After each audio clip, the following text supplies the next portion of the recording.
सोई पावन सोई सुभग शरीरा, जो तन पाई भजिय रघुवीरा।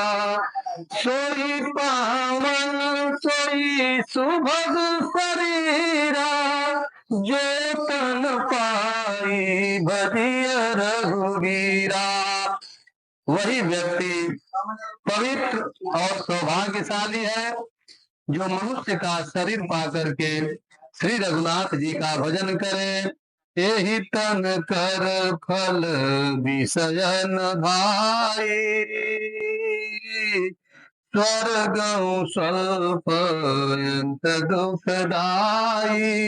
नरतन पाई विषय मन देही, पलटी सुधाते सठ बिसलेही। कबहुक करि करुणा नर देही, देत ईस बिनु हेतु सनेही। जोन तरह भव सागर, नर समाज यस पाय। सुकृत निंदक मंदमती, आत्मान गति जाय। इस परम दिव्य लौकिक तन को पा करके जो इसे भगवान के भजन में नहीं लगाता है और सांसारिक विषयों में रमाता है, वह थोड़े समय के लिए भले ही स्वर्ग का आनंद प्राप्त कर ले, पर फिर अंत में दुख ही हाथ में आता है। इस नरकन को पाकर जो इस अमूल्य निधि को विषयों में लगाता है, वह अमृत यानी भगवत प्राप्ति के परम आनंद को छोड़ करके विषयों में अपने को फंसाकर विष ही ग्रहण करता है। विष यानी हमें मिटाने वाला रस, दुख, कष्ट, गलानी, भय, जो हमें हर पल जीते ही मारते रहते हैं। यह शरीर जो हमें मिला है, यह ईश्वर की कृपा से मिला है। ऐसे एक परम देव दुर्लभ शरीर को पा करके अगर हमने अपना जीवन नहीं संवारा, तो हम अपने शरीर और आत्मा दोनों के हंता यानी हत्यारे माने जाएंगे और हत्या का अपराध हमारे सिर पर चढ़ेगा और अपराधी को केवल दंड मिलता है। यही लोक और परलोक दोनों जगह की व्यवस्था है। अगर हमको इनसे बचना है तो ईश्वर की शरण जाना परम आवश्यक है। ईश्वर की शरणागति के लिए हमें सत्संग करना पड़ेगा।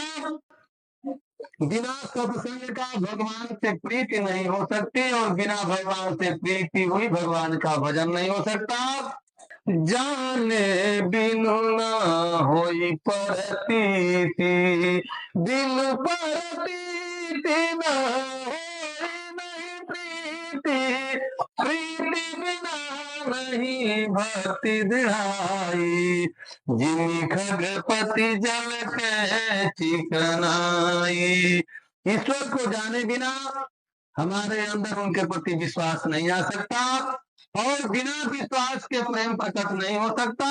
प्रेम और विश्वास अगर हमारे पास न हो तो भक्ति नहीं हो सकती। जैसे बिना जल के लाख प्रयास करने के बाद भी नौका को नहीं चलाया जा सकता, उसी प्रकार दृढ़ भक्ति के लिए श्रद्धा और विश्वास की परम आवश्यक है और वह हमें सत्संग से मिलेगा। सत्संग मिलेगा भगवान की कृपा से और भगवान की कृपा मिलेगी संतों की कृपा से और संत की कृपा मिलेगी हमारे पुण्यों के प्रभाव से। और वो पुण्य कहाँ से आएगा? इसलिए पुण्य को अर्जन करने के लिए भगवान की कथा का श्रवण करना परम आवश्यक है। पुण्य के अवगाहन का मूल उद्गम स्थान भगवान के चरित्र का गायन, श्रवण एवं मनन है। इसलिए अगर संभव हो तो भगवान के चरित्र के गायन का कोई भी कथा प्रसंग अपने जीवन में हर रोज नियम बना करके कम से कम आधा घंटा सुनना चाहिए, गुनना चाहिए, कहना चाहिए। हम लोगों के लिए सुलभ गोस्वामी तुलसीदास जी रामचरित मानस की रचना करके हमारे लिए परम सौभाग्य उत्पन्न किया। उस सौभाग्य को हम अपने जीवन में अगर ढाल लें तो हमारा जीवन आनंदमय हो जाएगा